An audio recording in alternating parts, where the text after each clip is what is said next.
She was at the desk. Okay. And make sure the timer Can I is have this going. set? Yeah, it's going Okay. right now. All right, Julie. So step one is the room itself, so you can tell that the room is dark, right? Yeah. So the first thing you want to do is make sure all the lights are on. So click on the light panel. So there are 4 quadrants in the room, and so each quadrant has its own light panel. So you don't need to worry about the back half of the room, but for the front half, you want to make sure that you tap on this, and so you want to make sure that everything is on. So on, and that anything in the middle, any slider is fully turned up. And so you can tell that it's getting brighter. And then again, press the next arrow. So these are both off. So you want to make sure that they're turned on. And now it's getting much brighter, and then on. So the room is now back to normal, right? Yeah. So again, you want to make sure all the lights are on before we begin, and that any slider is all the way up. Okay. So now let's go and check that quadrant. So you can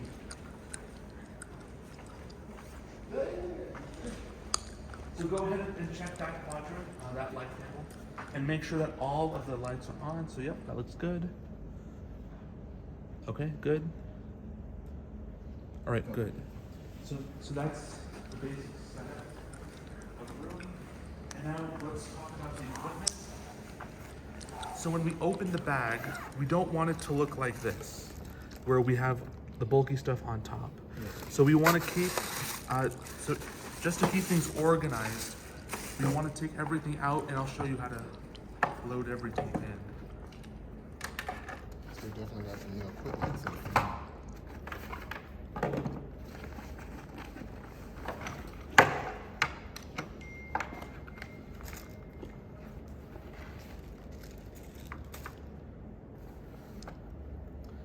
All right, give me 1 second.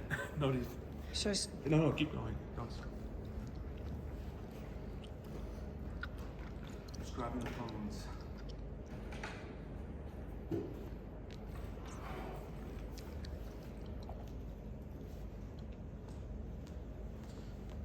Okay.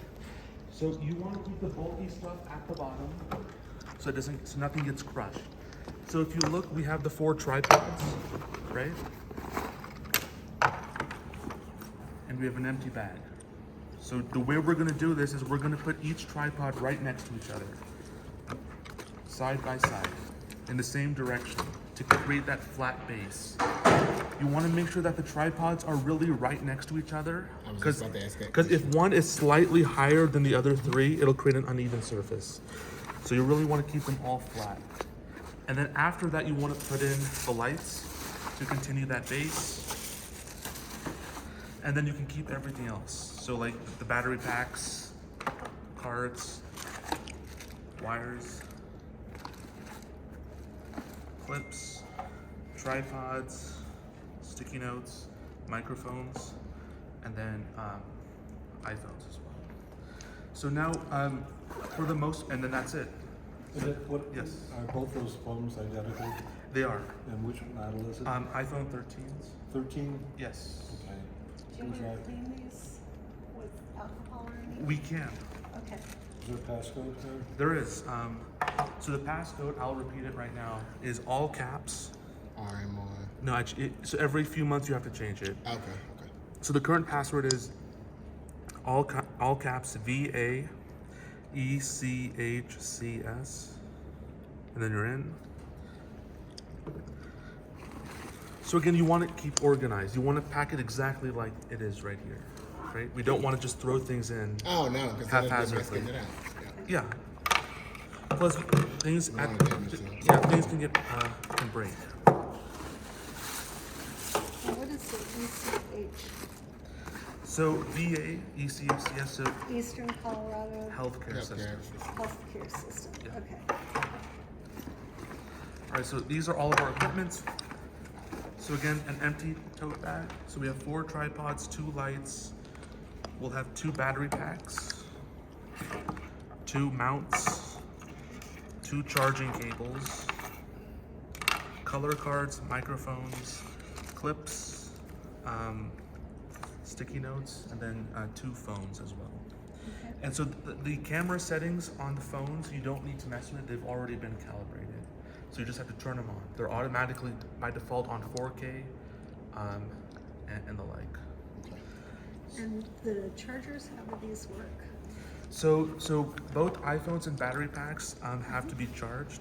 So you can charge these battery packs either with a USB-C, so right here, or a USB-A. Okay. And so when you plug it in, there'll be 4 dots, 4 lights, Okay. and they will, basically you want to make sure that it's fully charged when all 4 lights are fully on. Okay. If it's flashing, that means it's currently charging. Okay. Once it's fully charged, all 4 lights will then turn off after a Okay. while. So yeah, and then, yeah, okay. So that's getting set up. So now the next step is Set everything up? setting everything up, which is fairly simple. Not really. Yeah, this is the easy stuff. So again, we have orders of precedence, right? So the number one thing is what? It's going to be the background. So in which direction are we shooting? Are we filming this way? So which way are we filming? So we've standardized that we're going to be filming in this direction, right? So number one is the background. So that's at the highest priority, right? So we don't want to change anything that can disturb the background. So then after that, our second priority are going to be our cameras and their camera angles. The third priority will be the chairs. And then the fourth priority will be the podium. So if anything needs to change, you start at the bottom. You first change the podium, or you change the chairs, and then you change the camera angles, and then the background and the flags. So if, for example, something looks off, it's much easier to change the chairs than it is to change the background, right? Right. So that's why you have to go in that order of precedence. So if we start off with the background, we want to make sure, so bring it up close, that we have all 4 bases are touching each other. So these currently are not. So you want to make sure all bases are touching and that they're all against the wall. That's the easiest way to do it, to make it as consistent as possible. So just push everything against the wall. Yeah, it Make looks sure- like the second one needs to be rotated just a Yeah. bit. And then so you have 4 flags, and the order is always American flag, state, then you have military branch, and then department. So we're going to have to switch these out. So that Colorado flag is the second one, right? And then we have the branch flag. And then finally the VA flag. Somebody, why did they switch this? I have no idea. So these are your 4 flags. Now, for the so let's go in order. So with the American flag, you want to make sure that the V is pointing down like this. Because in the shot, we don't need to worry too much about the top of the flag, because it's not going to show in either shot, Okay. camera A or camera B. Okay. But we want to try our hardest to get the blue in one of the shots. So typically Okay. in camera A, you will only get the candy stripe. But in camera B, which is the wider shot with both the veteran and the interviewer, you will be able to capture a bit of the blue. Okay. So you want to maximize the chances of that happening, you want to make sure that the V is right in the front, so that you have a better chance of getting the blue and the stars. The second thing is the Colorado flag. So Julian, could you grab that computer and wheel it over? Yeah. So with the Colorado flag, you want to make sure that one, it's pointing in the right direction. So like this. Sometimes it's pointing the wrong direction like that. So you want to make sure that's pointing like this, and that you can see all the colors, including the yoke of the Colorado flag, the white and the blue, so that it's obvious that this is the Colorado flag. So this is ideally what we want it to look like, Oh, okay. like that.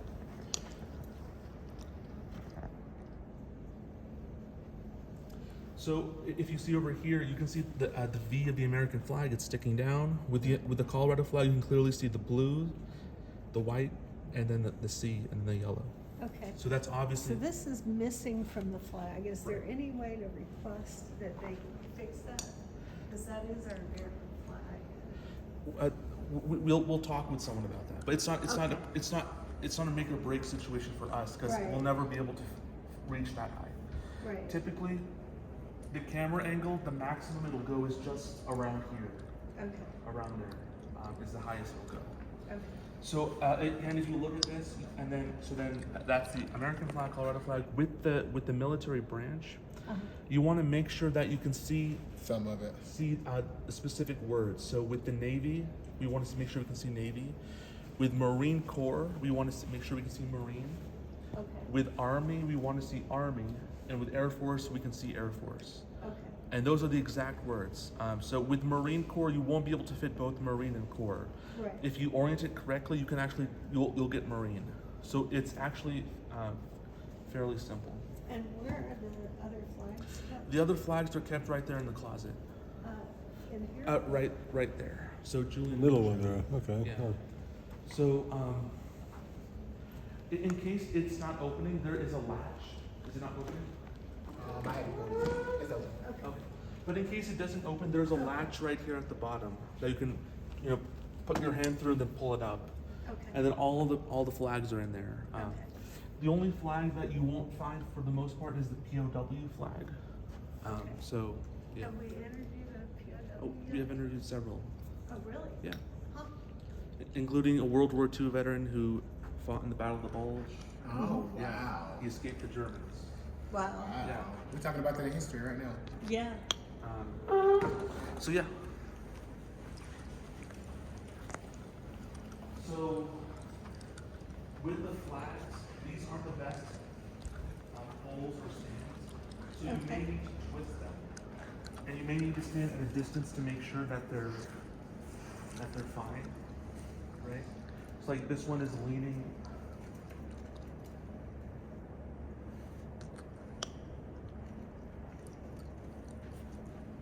This will be the most time-consuming part, in my opinion, unless we find flags better. What about the clips? Oh, so with the clips, we typically only use them on the VA flag. So what you can do is you can grab one of these alligator clips.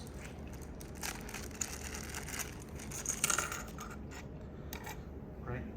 And then with the VA flag, as I showed over there, you want to make sure that you can see the eagle prominently. So like that. So then you can just hold it up right here. And then pin it. Yeah, and then clip it. Like that. I want to try it. And then you can, really these are strong fabrics, so don't hesitate to really stretch them out. And so that, I'm just doing this off the bat, right? It could be better than this, but that's pretty good. Where you can see the eagle, and then, the Betsy Ross flag and the American flag. What about this one? So with the Navy, with the Army flag and the Marine Corps flag, you don't need clips. You just need to you need to twist the pole correctly and then just stretch out the flag properly. With Navy, just really pull it out and then try and hold it. Professional flag fluffer. Yeah. 'Cause, honestly, you don't really need a clip for anything but the VA flag, because the VA flag is so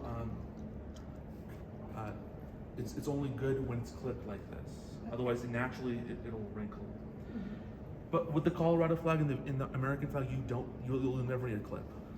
You just really have to just work on making sure that the colors show appropriately. Yeah. And then the Navy is probably the hardest. Air Force, Marine Corps, and Army, those are much easier to do. So yeah, but if you wanted to do a clip, you could on the Navy. But yeah, okay.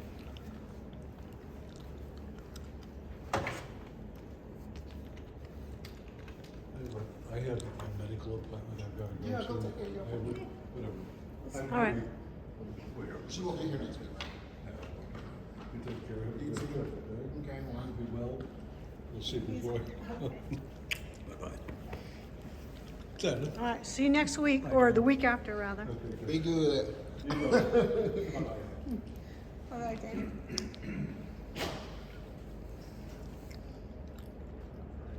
So yeah, again, Julian, never hesitate to just really stretch it out, right? These are strong fabrics. Nothing's gonna happen. You're not gonna rip it. So you can really pull it out like that. It could be better, but for time's sake, yeah. And now we're going to talk about the actual setup. So here are the gold standards that we want to achieve. So we want the veteran to be in camera A left of center, so not right, not completely center, but left of center. And we want on camera B for the veteran and the interviewer to both be centered. I actually like that picture. We were talking about updating. Oh, This is a really good picture. So with camera B, if you notice, it's right down the middle. There's nothing special. It's right down the middle. If you look at the middle between these two flags, and you extract out, it's right in the middle. Same thing over here. And then, but in camera A, again, they're left of center. And we'll talk about how we achieve that. So in camera, if you notice, we will always have exactly 3 flags that are showing. We won't have a little bit of a 4th flag, and we won't cut off the 3rd flag. It's always going to be exactly 3 flags. The American flag, the Colorado flag, and then the branch of the veteran. So it turns out to work out really nice, just by luck. So, and you can see in each shot that you can see the word Army right here. That's not a coincidence, right? So we specifically have it so that it shows like that. Over here it says Marine. So you really want to have that shot right there. And then with camera A, again, we want to make sure that we're at the chest line or slightly higher. So like right here. This could have been a bit higher, but that's fine if she was wearing Above the medals. nipple, it looks like almost. If you want to put it like Well, that, then with yes. him wearing his hat, we have to show the whole hat, the whole thing. So with the hat, if you want to, you can always cut off a little bit of the top because again, their head is really down here. So and just by the natural movement during the interview, you'll see the whole hat eventually, but you don't want to necessarily. Yeah, it's fine as is. Now in camera B, so again, we want to make sure that we have the right amount of headroom. So with camera A, because I'm trying to think of a good example. When you're doing a close-up of an individual, right, like this, it makes sense to have no headspace. Because then they're looking above your head. Yeah, because then it just has you want the attention to be on them, right? That's why you want them to fill the frame. If you're too zoomed out, like if the camera's farther away so that you're getting a lower part of their body, and then you get rid of the headspace, it looks weird because it looks like they're hitting the top of the frame. Oh, yeah. It has that it's just a visual effect where if you have a whole bunch of their body showing and then they're right at the frame, it looks like they're sort of hitting the top of the frame. But if you zoom in more, you put the camera closer so that the frame is right at the chest line. If their head is hitting the top of the frame, it actually looks good. It looks like you're really in there, right? So an example I would give is, so a lot of the times like with like 60 Minutes or my personal favorite are the Frontline on PBS. So like you can see from our examples that we really are just at the chest line and then we don't have any headspace on camera A. Okay. So again, my favorite is PBS Frontline. That's my source of inspiration. Okay. So some examples just to show. You should have just cut off the entire thing. Oh, Well, so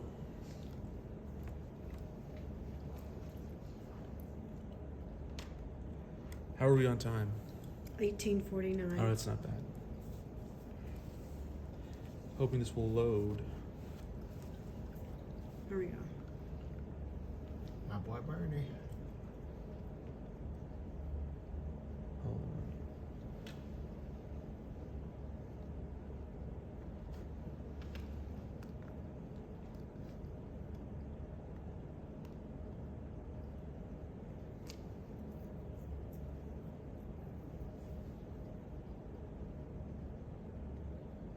Let's see.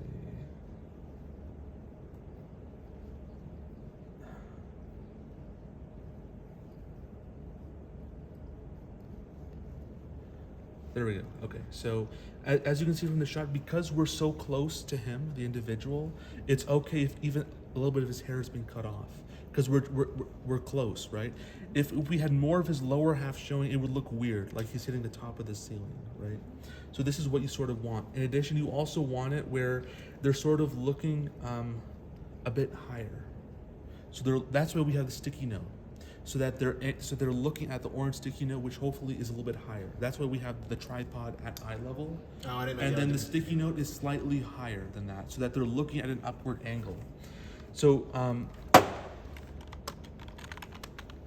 so I saw this recently on 60 Minutes, Australia. Actually, hold on one second. This is worth watching. Well, this